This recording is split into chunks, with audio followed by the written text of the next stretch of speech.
Hello, everyone, and welcome to Indie Game Arcade, a podcast all about indie games. In this episode, we are talking about Ruffy and the Riverside. My name is Chris. I'm Joseph.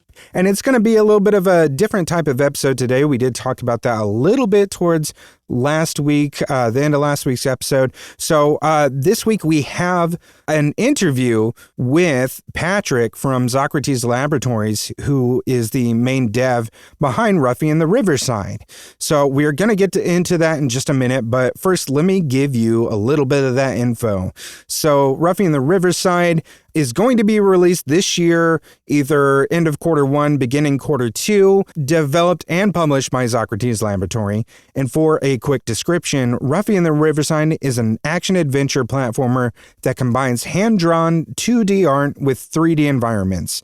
Set in the vibrant world of Riverside, players embark on a quest as Ruffy, the Chosen One, to thwart the villainous Grohl from destroying the world core and plunging Riverside into chaos. Utilizing the unique swap mechanic to copy and paste textures, transform the game world to solve puzzles and overcome challenges.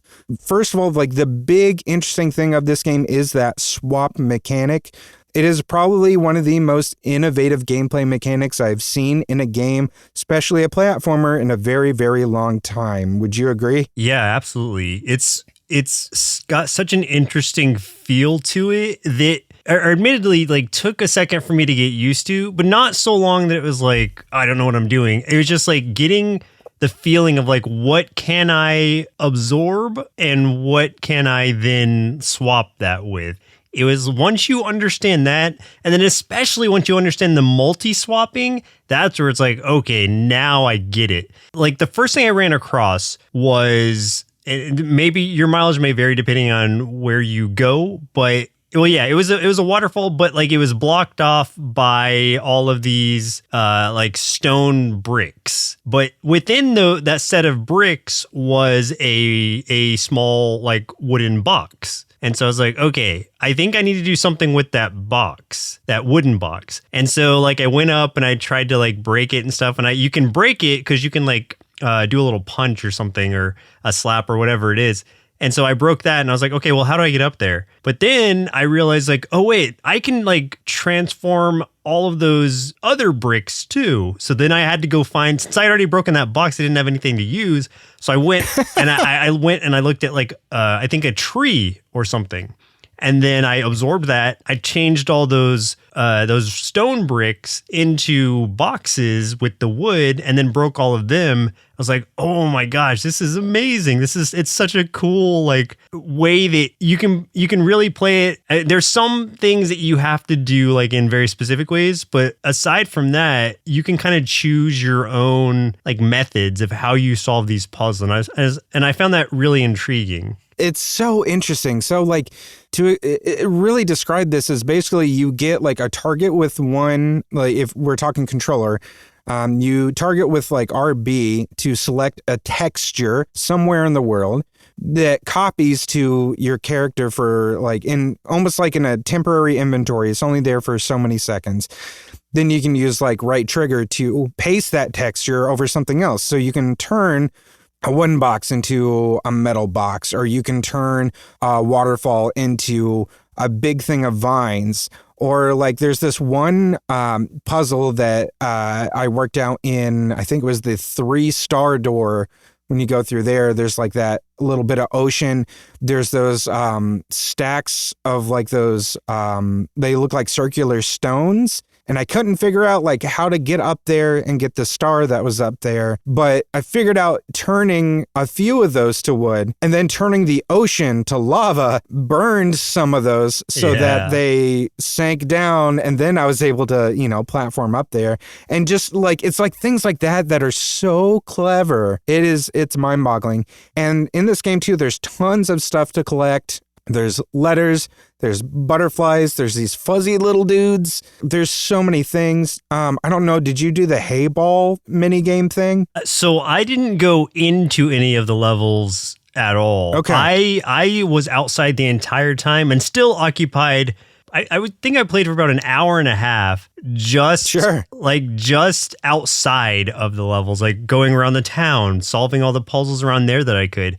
And one of the one of the really funny things was the dialogue in some spots, because I don't know if you ever hit this spot, but okay, so there's these areas where in a very like Mario Odyssey kind of way, you can go from your 3D running around to a 2D plane by going through these little warps. And there's this one spot where the star is blocked off by this giant like dude who was just like punching around in the air, so you couldn't get past him on the 2D plane. The grimy tree. Yeah, the grimy tree. And like the dialogue that I'm talking about was this one I don't know, mole or something that was beside him. Not beside him, but it was like outside. Bird. Yeah, the bird. And she's just like, I don't care. I don't remember the dialogue exactly, but it's something like, I think that this tree deserves to be burnt or something, like just needs to burn or just like basically be like murdered. And that just made me laugh, just how this little bird was just so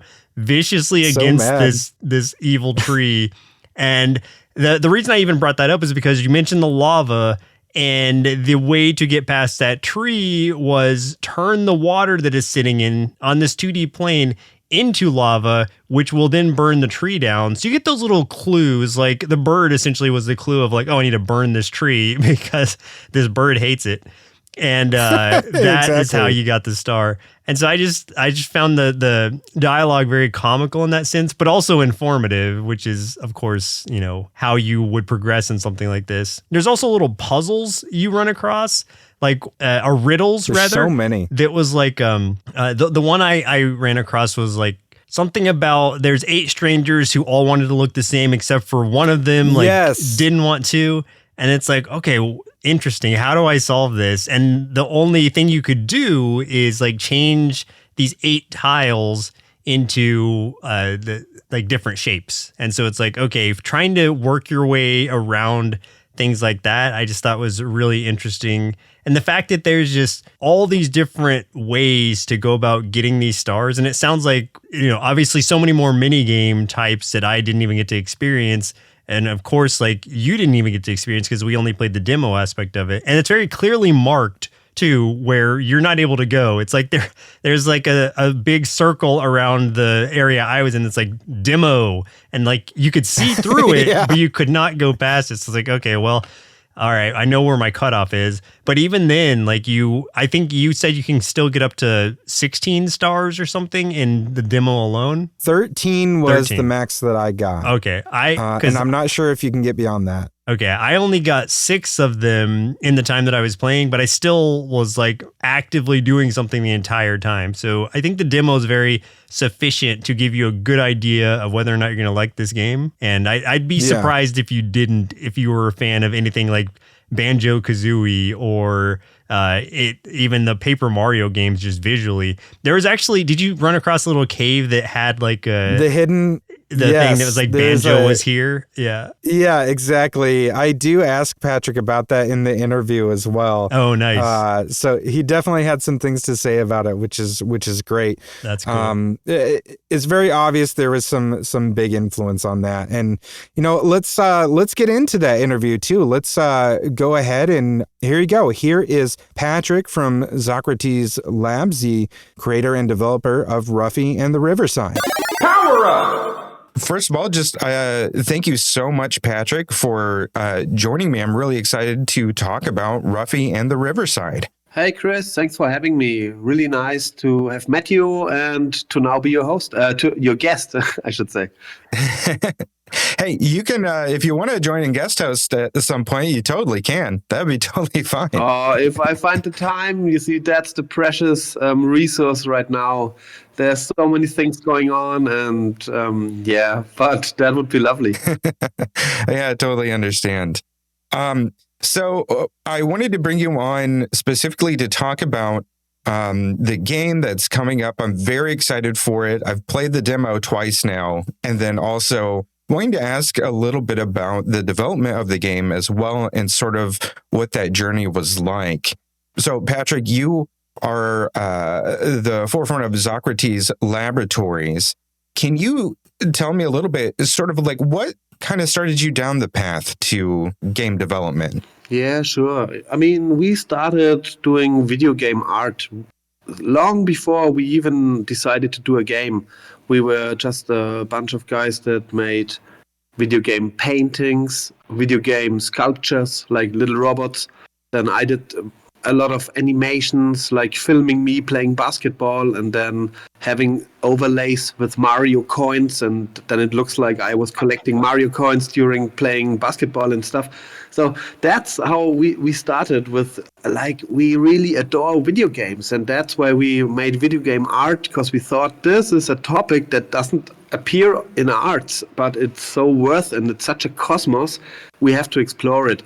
And that went on for about 15 years, so very, very long. Then I wrote a book on video games, and I did some art shows on video games. I did the art show Printing Miiverse. If you might remember, on the Wii U gamepad, you could do little doodles, black and white doodles. Yeah. And so many creative art styles emerged from that simple tool. And when I saw that, I did an art show called Printing Miiverse, because we printed 10,000 of those drawings and hang it into a gallery and stuff. So all this video game work was centered around games, but we didn't have a game. So that was the start of it, that we said, hey, now we're doing everything. The only thing missing is a game. So it kind of seems sort of like a natural evolution there from that point. Yeah, it was the last piece. And we thought we could do it very fast, maybe in a year, but turned out it was 7 years then.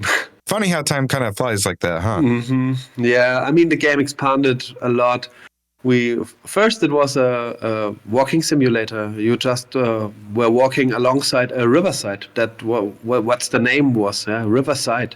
Oh, okay. You were walking alongside this river, and the whole landscape was just white, and the river was a hand drawing. And you have to overcome obstacles, and that was it. And then when I went through the artworks for this project, Riverside, I didn't know, hey, this drawing here, is this a lava fall? Is this a waterfall? What is it? And then I thought, hey, that's a great game idea. It could be both. You could swap it. That's incredible. Yeah, because you see, from the drawings, a black and white drawing could be anything. And then, yeah, let's swap it. And that's how it kicked off with all the swapping stuff. So that was the question I was really interested in, is kind of like what came first within the game. Was it the idea of sort of Ruffy, or was it the swap mechanic? It sort of sounds like it was the swap mechanic that came first. And I really want to emphasize how much I enjoy the swap mechanic, because it is specifically something I have not seen utilized in a game before. So it's such a fresh idea. And when I first saw the gameplay trailers and read about the idea for it, I was thinking in my head, that's really interesting. It seems like it could be complicated. Playing the demo, it is very, very fluid.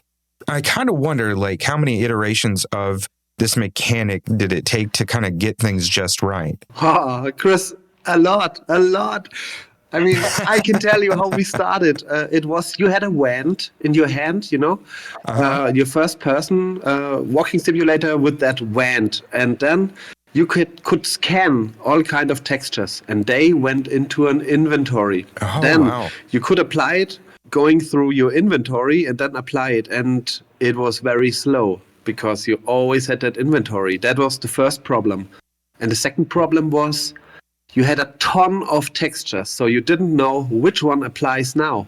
And the third problem was, by collecting all those textures, you were overpowered within 5 minutes. Oh, yeah? Okay. And to solve all that, we just said, hey, let's do it like copy and paste. So you grab one texture, and then you have one texture. And you don't need inventory at all, because the environment is the inventory. You directly grab it from the environment and throw it back into the environment. That was a huge jump for the whole gameplay. How far into development were you when you kind of came to that decision of getting rid of the inventory and really just utilizing the environment around you? About a year. So it was still at the time that we it was still a first-person walking simulator. We didn't even have Ruffy. Ruffy was an enemy at first. It was a small. Oh, interesting. Yeah, it was a small bear that looked kind of crazy, and he ran at you from the forest, and you had to all kinds of stuff how to defeat him. Like if he runs through water, you had to strike a lightning to the water, so the water gets electrified, and then he got electroshocks and stuff. So it was Ruffy was the first enemy we had, basically the first character at all. And Right. Yeah. That's so interesting. So then, did you have a different idea for a protagonist than before you ended up taking Ruffy as the kind of the bad guy and using him as the protagonist? Yeah, I know it would be cool if we had alternatives, but we hadn't. We just went with the first one we saw, and that was this crazy bear running from the woods onto you. That kind of answers another question I was thinking of. Was Ruffy always a bear? Yeah, he is a bear because we have to call it what animal is it, but it's not really important for us. And over the time, many people gave their guess what he is. Like he's an Evok, or he's one said he's a groundhog. And I like the idea. Why shouldn't he be a groundhog? I mean, I like groundhogs, so he could be anything, but. The first thing he really had to be is very energetic, and I wanted him to move his fingers all the time and be very active, and yeah, that's what he is. So yeah, sure, he's a bear, but on the other side, he can watch TV. You will see it later in the game. He can drive around, and he can do skateboarding and all that modern stuff. So no bear is doing it. So he's not a normal bear. Something that you brought up about his fingers. So Rusty has this resting animation where he's doing that movement with his fingers, like he's almost kind of like constantly snapping his fingers. Is there a story behind the idea for that as sort of being his default? Actually, yes. And he had some more movements, that chill greeting the surface do, like your little finger and the thumb stretched away. Mm-hmm. In the first animation, he was doing this all the time, and with the other hand, he was pointing at you. So it was really directed to the camera. And I came to this animation because when we started doing this video game, there's another company here in our town of Nuremberg. They are doing video games as well. And those were very hip guys, very funky dudes. They had the coolest slang and everything, And they were so impressive to me that I said, hey, this person, this Ruffy guy here, he has to be as cool as those video game developers. And that's why, hey, he will do the things with his hand all the time.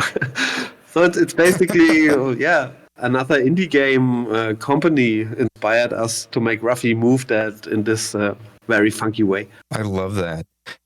Speaking of funky, so there are some music tracks in this game, specifically like towards the very beginning when you're getting sort of that title screen, that sort of have a little bit of that funk type rhythm to it. It was so good, and it got me just so excited to get into this game and play it. It gave me a little bit of that Toe Jam and Earl kind of feel to it, like going back to like the 90s, 2000s and stuff. What was it like creating that music for the game? It was a long process, but this track was right there from the beginning. So this was one of the first tracks we did, and it just felt right because the game was very rough. I mean, we didn't have the time to polish Ruffy at the start. So this is already the third version of Ruffy now. But back then, he had just running and one idle, and he was drawn on paper. And so this was really rough. And so we made this really rough music to it. And we always had the feeling we want to be different. And of course, you cannot just say, now I am different. But we thought, hey, this is not a typical video game track, so that should be okay, because this is nowhere to be found. And so, hey, let's go with it. I mean, you take what you have, that's all we had. And so we took it, and all we could was hand drawings. So we started with a hand-drawn game. Mm-hmm. So to get something started, you cannot have a learning of 3 years in advance. So sometimes it's okay to just start with what you can, and that was we could. With all the artwork, so it's all very 2D hand-drawn style, which I think is gorgeous. I love the character design of this game. I think that is one of like the big highlights for me as someone that is like a huge animation fan. But with Ruffy and a lot of the NPCs all being sort of these 2D hand-drawn figures, but existing within a 3D world, was that always the vision for the game? This kind of evolved as well. So we wanted a 3D world. So that was set from the beginning. And we had this walking simulator, and we didn't want to step back from that, from the 3D world, because we thought it was such an amazing thing to have hand drawings in a 3D world, like the texture of the river. That just looked magic. It is this clean, geometrical 3D world, like a technological artifact, and then you have this very basic hand drawing in it. That was the thing we wanted to keep. And when we decided now we are going to a third-person game, it was clear, okay, so we will have to draw him from 8 sides. And so that's what we just had to fulfill them. So yeah, it wasn't the concept from the start, but it appeared to us that it had to go on like this. Something else about the game too, it feels and you know, I don't want to put like words in your mouth or anything, but to me it feels very influenced by a very specific era of gaming that is very near and dear to my heart, which is kind of like the late 90s, early 2000s, Nintendo 64, PlayStation, Dreamcast kind of era of gaming. Was there some inspiration from that time frame? Yeah, the whole time frame. Okay, perfect. I mean, we grew up in this era, and it has seen the most amazing games from my perspective. And also, if you came from the Super Nintendo to the N64, or let's say you first see a Sega Saturn game or a PlayStation 1 game, it was just such a big leap. And it was a new kind of gaming. And then it evolved to PlayStation 2 and so on. But it has seen such great games that this just left a mark in our, what we think is a good video game. And we never wanted to make a retro game, really, never. Anybody here said, hey, let's make it look old. No, This was just how it evolved, because this is the way we like video games. What games from that era specifically, not that influenced Ruffy, but that left a very specific like mark on you? Okay, I mean, you wouldn't guess, but it's of course Zelda Ocarina of Time. And okay, yeah, all right. That's such an amazing game. I mean, it was before the internet was a thing. So when we went downtown on a Saturday evening and you met your friends in a bar, then you talked about Zelda Ocarina of Time. Okay, where are you right now? I'm in the stomach of a whale. Oh, really? There's a whale? Yeah, there's a whale. I'm in a desert. Hey, and I traveled through time. And there were all these amazing stories. And you couldn't just go to YouTube and watch it all. And yeah, it was just such a promise of exploration. So this really left a mark. And then all the games from Rare, like Diddy Kong Racing, the soundtrack, Banjo-Kazooie, the goofiness, and Crash Bandicoot, straightforward action. All this, I mean, that was what we really liked. I loved Banjo-Kazooie. That is probably one of my favorite games from that entire era. Like, I can't help but feel a definite connection there playing Ruffy. I think especially noticeable with Ruffy and with Pip specifically in that sort of relationship. Was that something that was kind of intentional from your side? We just needed Ruffy to fly. And yeah, sure. And we could have said, yeah, he's got a cape or something, but we thought it was more funny if he had a companion. I mean, of course, then you think, hey, that's like Banjo-Kazooie, or that's like Conker, and I don't know, but it's more like a coincidence. And why not have a buddy? Yeah. And I know that there's a very specific spot. I won't spoil anything for anybody. In the demo, the secret room. Yes, there's a secret room in there that will have a nod to a few of the things that we've been talking about, which is great. That was such a fun little tidbit to find. Just got me really excited, especially more excited to have this conversation as well. Yeah, that's the nice things you can do in demos, right? I mean, like just one room and then put on the wall all the stuff you like. Is there other like really hidden stuff within the greater game that you would expect that some players won't find unless they really, really kind of explore? Not so much. I mean, we try to do all the surprises into the gameplay. There is not so much Easter egg stuff. More things like go and try. I think that's the main thing. Mm-hmm. And we ourselves, we were surprised what players did with the demo. So one example, you see that little forest in front of the town, and there is this door with the 10-star logo. So you need 10 stars to go through. But one player managed to jump onto the trees because he turned all the trees to iron or to stone. And he could get on top of the forest. Oh, wow. Yeah, and from there he was able to jump over over the door.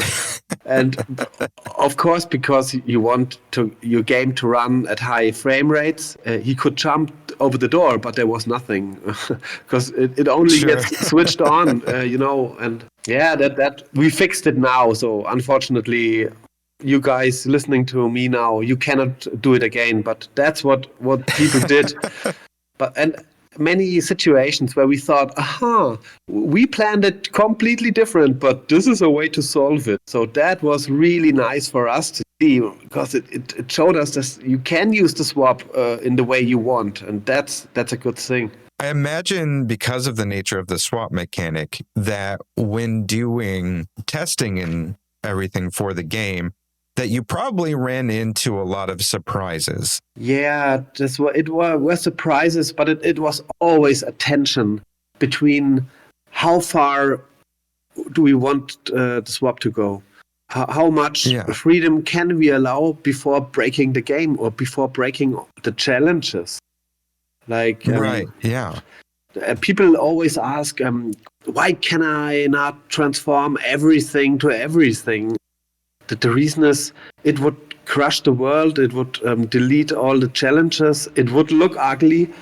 So we always had to think of the swap of something in between an old point-and-click adventure. Some things work, but then expand it in the 3D realm and then add more solutions to it. So it is not a sandbox game.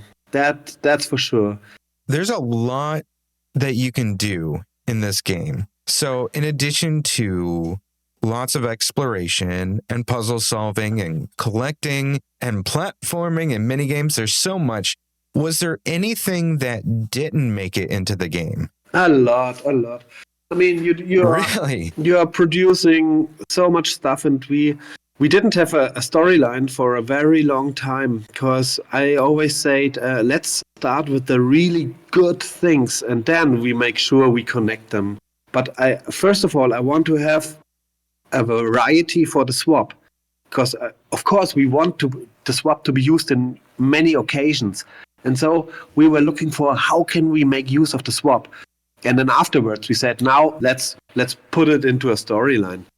And some things in the storyline just didn't fit in anymore. So those were out. And then, some smaller levels, unfortunately, didn't make it. Like you had one where you are riding on a little railroad. I don't know the exact word, but mining people have little wagons on wheels. And it was kind of one of those little mining wagons. You had to copy and paste arrows to adjust how the tracks would run to the left or to the right, and this unfortunately didn't make it, but it was a nice little game as well. One of my favorites, or at least one of the things that stood out for sure to me, was the hayball competition, which was doing all the tricks and everything on the half pipe. That was something that I didn't expect to encounter it and had so much fun with it. Yeah, we just thought, hey, this is a rad thing to have, and let's just have as much as cool stuff in it as possible. And so we already thought it would be cool if Ruffy would be able to drive something, and then him riding on hay balls, because this will be your driving vehicle in the game. You can get a hay ball, and you are even competing in hay ball races against other bears. They have tuned up bales, and unfortunately you only have a regular bale, and you don't even own one. You have to steal it, and story goes on, and you have to manipulate the racing track and all that stuff. And that was already cool to ride on skate on a straw bale.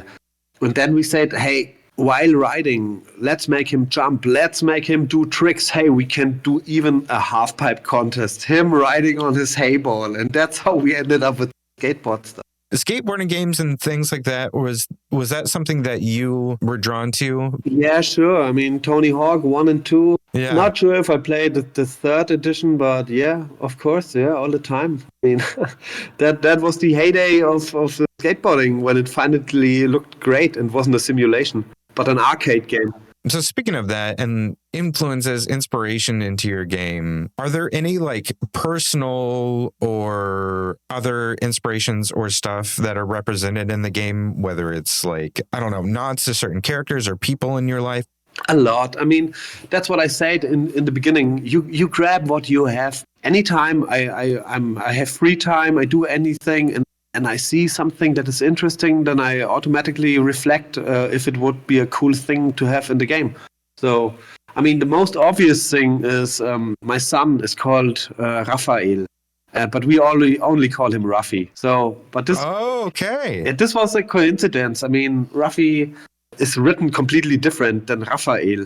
But still, it sounds like Ruffy. And then my son came up to me, hey, it's so nice that you put me as your main character. And then my second son heard of that and said, what, Ruffy is in the game and I'm not? That's why we have a second little bear called Henry. That's my second son. Henry's the one with the, is he the one with the paintbrush? Exactly, yes. Okay, that's right. Yeah, you run into him in the demo right by the shrine. Exactly. I believe. And in the game, there are way more of that shrines, and they are more complicated. I mean, this is a very easy shrine, because the thing is, you have to replicate this wall drawings in the pattern of the shrine, right? And some patterns are that you have to be careful which you are overwriting. Because if you overwrite some of those lines, then you don't have them once you need them. So the shrines, they look very simple, but they are not simple. And yeah, you have to be very clever. And Henry, he is very clever. So I thought this is a good match. If he's doing this archaeological expedition, you have to find all shrines, and you have to lift all the treasures below the shrines by being clever. So that's a good match with Henry. That's very cool. Is there, like, specifically with the shrines, with some of the other things, because you are sort of using your spot mechanic to change the nature of certain aspects within the game world? I know that when you go through like a door and come back out, it sort of like resets things in the environment. When it comes to, like, let's say the shrines, if you change something around, but you've made a mistake, does that soft lock you in any sense, or does that reset? Yeah, that is all resetting. So we do have reset over time. Then you have reset by mistake. And then you have reset by distance. So, and you even have a little symbol at the lower left corner. It's like a circle, and it tells you now the sea isn't frozen for more than 3 seconds now, and then once the circle is completed, the ocean changes back to water again. And so we do have a lot of resets. I did encounter that in the demo, and one of the little worlds that you go through, I want to say it was like the 3-star door. Yeah, when you change the ocean, it does change back after like so many seconds. So yeah, okay, yeah, that makes sense. And it's also in this tiles on the wall with the numbers, the tile riddles. if you do something wrong, then this Raven figure, he will reset it. Basically, everything has a reset if it's crucial for not being soft locked. As someone, and this is going to tie back into our earlier conversation when you were specifically referencing Ocarina of Time, as someone that remembers getting soft locked in that water dungeon and having to start over because I couldn't figure my way out of there, I very much appreciate that you've thought like everything through for that. Hey, hopefully. Yeah, I hope so. I mean, we try to think everything through, and Water Temple, by the way, is a pain. It can be a pain. So Water Temple, oh man, raising the water up and down and then climbing up and down with water, without water. Oh. I feel like it's sort of become a bit of a meme at this point with like any water temple in a Zelda game is always kind of like a groan. Yeah, that's really the most difficult dungeon in Zelda. Without getting too spoilery, do you have a favorite moment in the game so far? There are really a couple of it. I mean, on your journey, you will have a really deep and long story, and you are traveling to faraway regions, and sometimes you have to win a race, sometimes you have to bring back peace, sometimes you have to accomplish something else. And in each of those faraway lands, when you bring the solution, then this is always very nice, because you always are being confronted with problems of the people there, and then you are the guy that brings it back, and you are Ruffy. You are a funny guy. And if a funny guy brings some sort of a solution for people that are kind of suffering, in terms of the storyline, I cannot spoil the end, but at the end there is one big twist, and I thought maybe this twist is too hard. So after this twist, there's even another smaller twist that makes you really feel good again about everything, but I cannot go into details here. I love the idea of that. You get a twist before the twist. Yeah, exactly, yeah. As you were developing the game, what came as the biggest surprise to you from a development standpoint? How long it took. And but I mean, it's our own fault. We didn't just stop and say, that's enough, now start polishing, but we kept on adding ideas. And I'm happy we did so, because, one of the last things that came into the game are these wall riddles where you can jump into the wall. And I think that's funny, and that's good, and it's a good match for a 2D sprite character that he really is flat at one point. I really enjoyed the wall puzzle. Like, we got to do the one in the demo. It did take me like a split second to figure out too how to pull it off. Like, I don't really want to spoil it for anyone listening, but you need to do something very, very specific to take care of the tree that's in there sort of blocking you. My head kind of started going down a few of these little paths of like, okay, so I think I know what I need to do. I'm just not sure how to do it. I had that aha moment that came in sort of waves of, this sounds crazy, but maybe would this work? And then going all the way, into the little forest sort of conclave to where the lava is. Yeah. And then I'm like, okay, I think that my crazy idea might work. And then, going from there. So it was such a satisfying payoff for that. And one of the things that I find the most charming about this game is the idea that you can kind of do such outlandish, crazy things with this swap mechanic, but the game allows you to do that, and that honestly works. That's how you can solve these puzzles.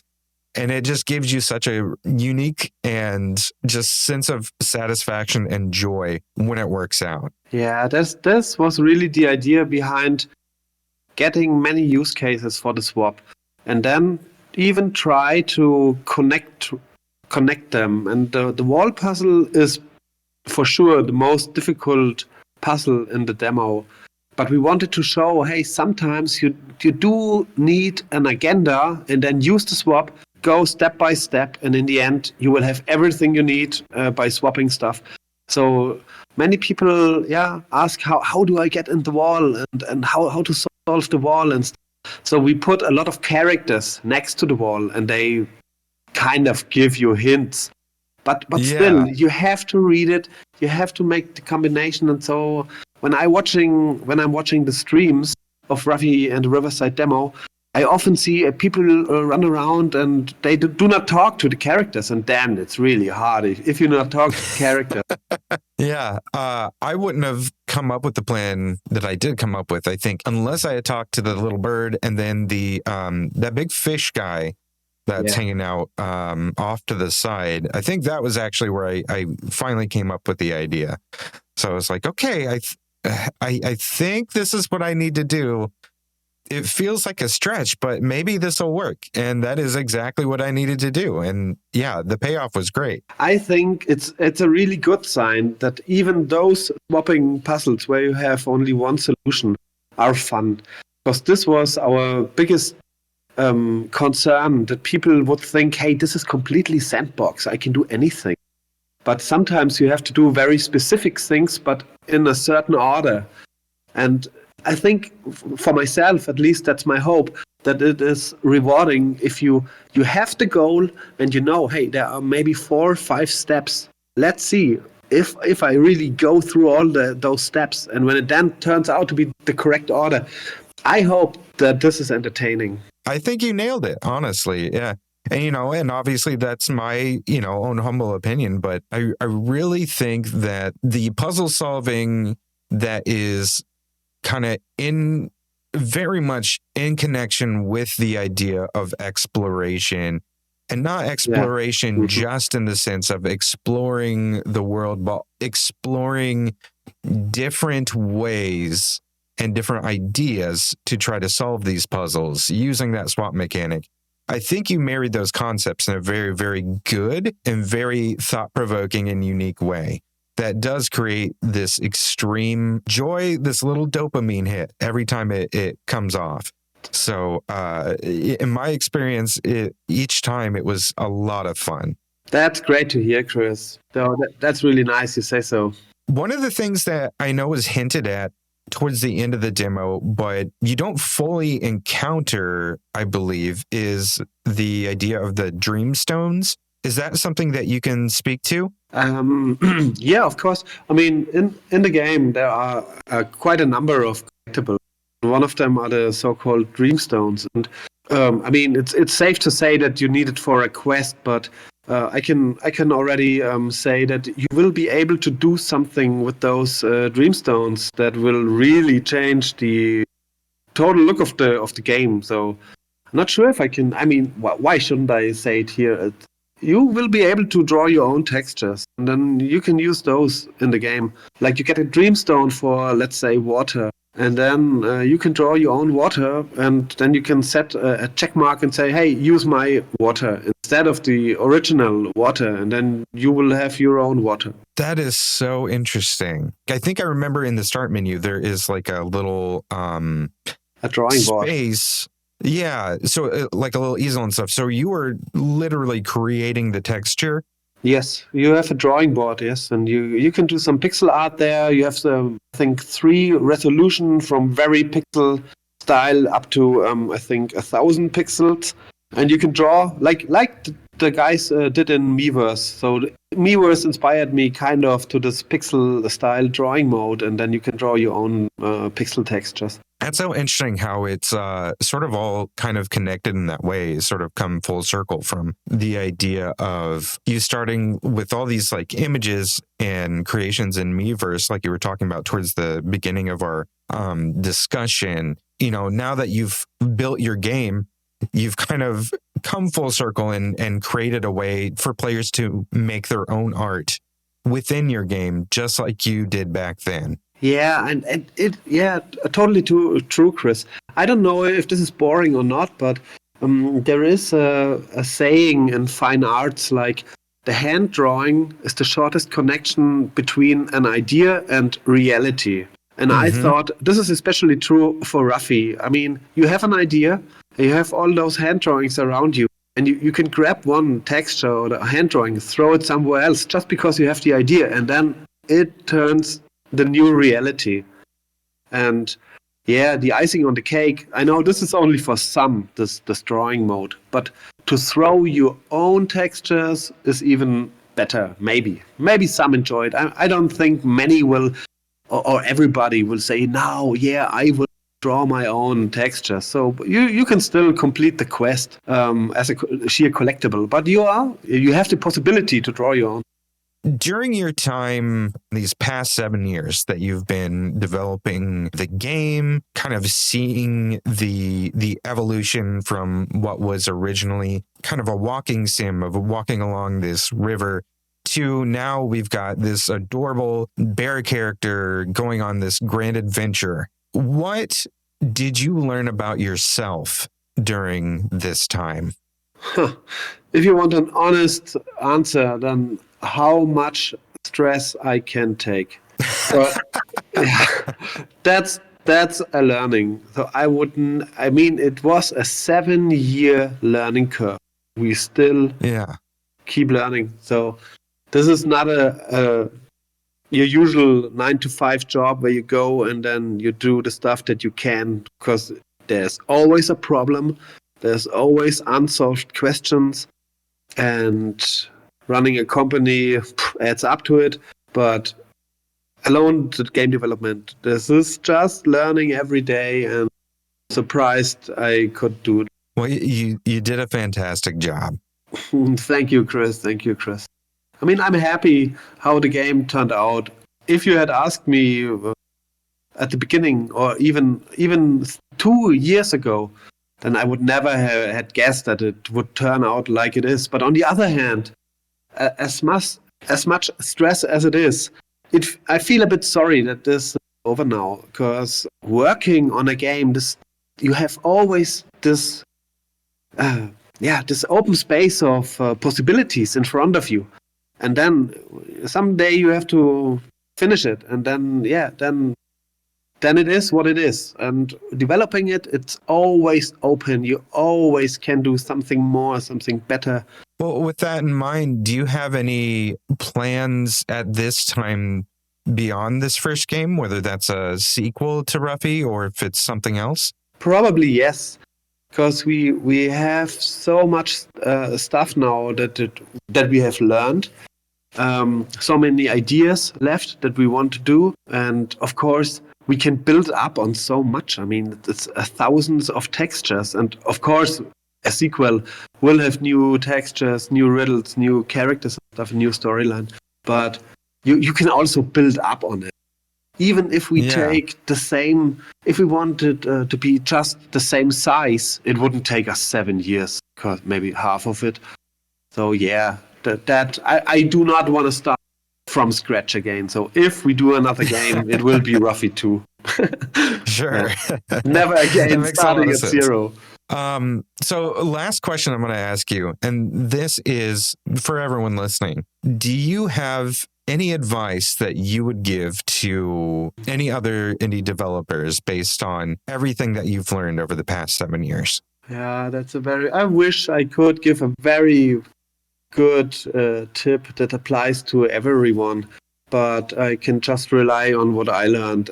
I'm really happy that I made a product that I think I will be content with in 5 years and in 10 years.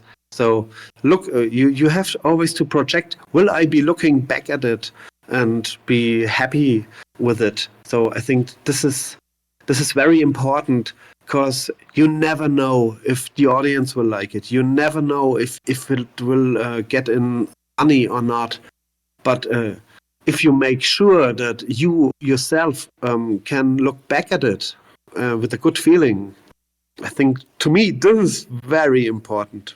How to look back on the stuff I do. That's not a design hint, not a good tip for how to design, but maybe how to deal with such a job. No, I think that is equally important. You've got to be able to manage your mindset, take care of yourself during all of that.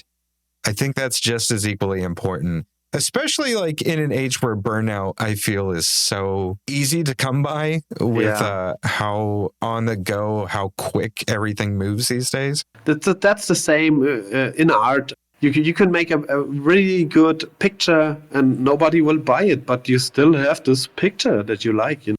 So, yeah. Absolutely.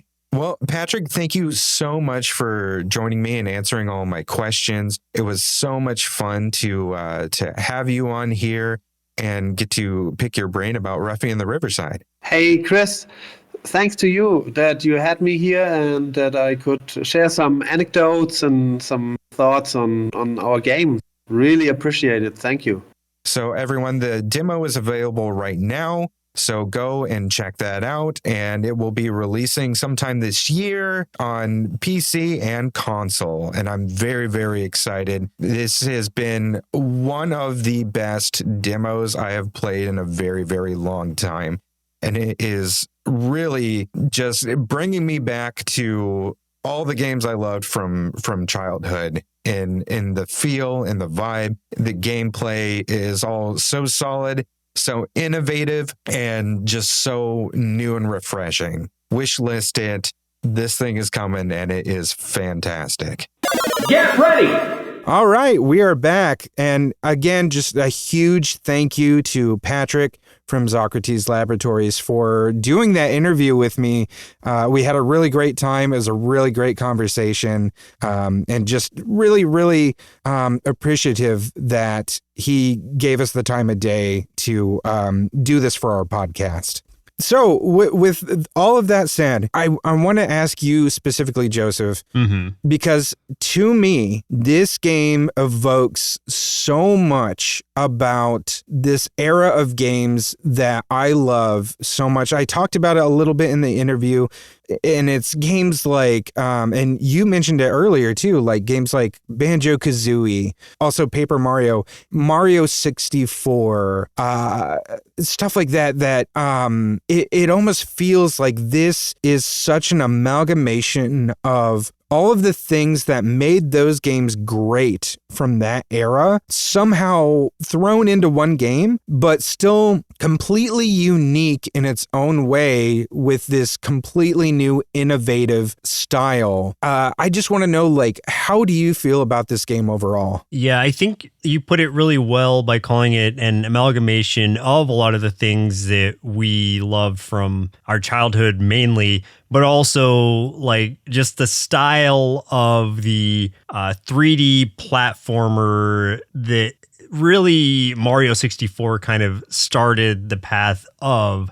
And it would have been one thing if this game had just been, just sort of that with a different skin on, or like a Banjo-Kazooie, like with like just different characters or whatever, unique enough story-wise, but like still the same kind of mechanics. But it was a whole nother thing to add this completely unique mechanic to it and still invoke the feeling of those games. I think that's what's really going to make this stand out, as opposed to something else that I would have appreciated, but also probably would have, looked past because like, well, I've done it before. But this I have not done before. And so I'm excited to see how that feels, especially in the full game of going through, solving these puzzles in these really unique ways.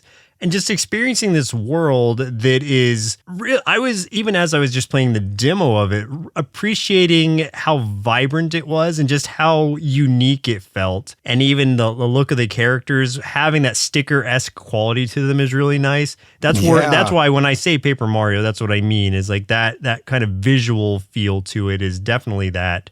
And overall, I'm very excited to try this out, like when it comes out. You said, I know there's not an exact release date, but end of Q1, Q2 at some point? Yeah, it's definitely going to be somewhere around then. Yeah, well, I'm definitely looking forward to it. How are you feeling about it overall? Oh man, I'm so excited for it. This is probably like the most like hyped I've been for a game for a while, because like it gave me a sense of nostalgia I haven't felt for a very long time. Like I get some, I get nostalgia once in a while, and we've talked about that on the show before too.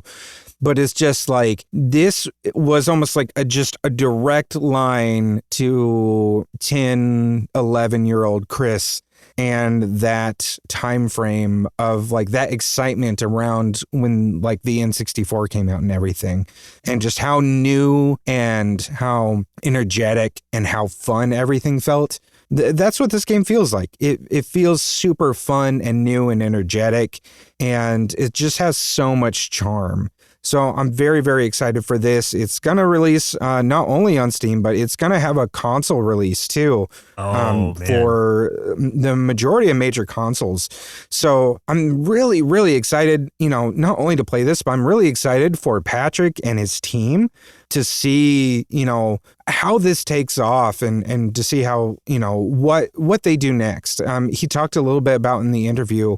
I asked him, like, does he have plans, after this? And he said, he probably would like to do a sequel as well. He's got a ton of ideas, and there was a lot of things that didn't make it into this game. So, after, just even playing this demo and after talking with him, I'm like, I'm already ready for that sequel. Like, please start working on that, Patrick, please. I think the reception of this is going to be very positive. I cannot see any reason why it wouldn't be. And even like, especially with myself coming from, I don't really play a lot of games that aren't labeled a certain way at this point, only because like I don't have the time to really, because a lot of the games that I play are, so they have so much to them that they end up lasting, many, many hours, and there's so much repetition to them. So if it's not a roguelike, if it's not a Souls-like, if it's not an RPG of some sort in the sense that it's like a tactical or whatever, then a lot of times I just won't play it because I won't have the time to. But this is one where it's completely different from what I am normally playing, and there is that nostalgic feel to it that I wouldn't have even knew how I like felt about it without trying the demo out. But once I did, like, it came back so hard. And it made me feel like kind of clever in ways when I would solve something a certain way that I really haven't gotten the feeling of in a while, because I don't play a lot of puzzle games even. So it's like, okay, this is cool. Like, this would be one that also I think kids would love. And also maybe it'll make them a little bit smarter in the process. So, hey, there you go. Yes, I absolutely was thinking that too, that it feels very much in line with the type of game that Nintendo likes to put out, which is like a mascot game with a very unique and innovative twist that hasn't been done before, and has a charm and interesting style to it, along with content that is suitable for entire families. Like, adults would have a good time playing it, and kids would have a good time playing it. So this 100% is in line with all of those values. And because of that too, like, I can say right now, like, now having a kid of my own and having those thoughts in my head of like, what games will I start introducing her to as she starts getting older?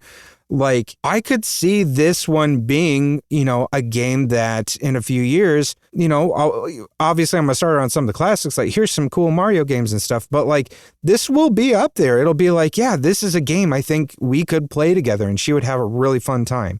So it means a lot to me that, there are indie developers making games like this. So I think this is fantastic. I can't wait for the full release. Yeah. In our generation, you were either a Sonic kid or a Mario kid. Maybe she's going to be a Ruffy kid. She's going to be a Ruffy kid. Exactly. There is going to be some merch. I know there's going to be a Ruffy plushie at some point. Perfect. So, well, I know what she's getting next Christmas from me. She's going to have to get a Ruffy plushie. That's right. We need a sloth plushie. When are we going to get our nerd sloth plushie? I thought we had some idea. Yeah, we just never did it. All right. Yeah, eventually. Yeah, we haven't done it. We'll make it happen. Someday, we'll make it happen. Speaking of making things happen, I would love it if you would make this happen. And by this, I mean share this episode with someone who loves indie games. That was a stretch. You got there? Yeah, I pulled it together. As always, you can catch me playing some of the games that we talked about on the show. It was one game. It's Ruffy in the Riverside. I have a Let's Play up of it on our YouTube. Go check that out. Man, I can't talk. YouTube.com/NerdSloth. You can also catch hundreds of hours of bonus content for $1 a month by subscribing at the NerdSloth Treehouse at Patreon.com/NerdSloth, where we also have an exclusive podcast there called the NerdSloth Podcast for those at the $5 tier, along with other exclusives only for those members. And at nerdsloth.com, you can find a link to our Discord server, and you can join our subreddit for Indie Game Arcade and help me post more reviews of indie games so more folks can find games that suit their playstyle. Game over! But that is game over for us. My name's Chris. I'm Joseph. And we'll continue on the next episode. Continue! Indie Game Arcade is recorded and produced by Sloth Creative. If you're looking for more gaming content, head over to youtube.com/nerdsloth. For additional podcasts, go to nerdsloth.com. If you'd like to support the show, there are multiple tiers available at patreon.com/nerdsloth, with hundreds of hours of bonus content from everything we do at Sloth Creative, including bonus gameplay videos of the games we talk about on the show. The theme music for the show is Retro Game Tapes by Audio Line. If you'd like to get in touch with us, or if you're an indie game developer and would like us to consider reviewing your game, send us an email to podcasts@nerdsloth.com with the subject line Indie Game Arcade.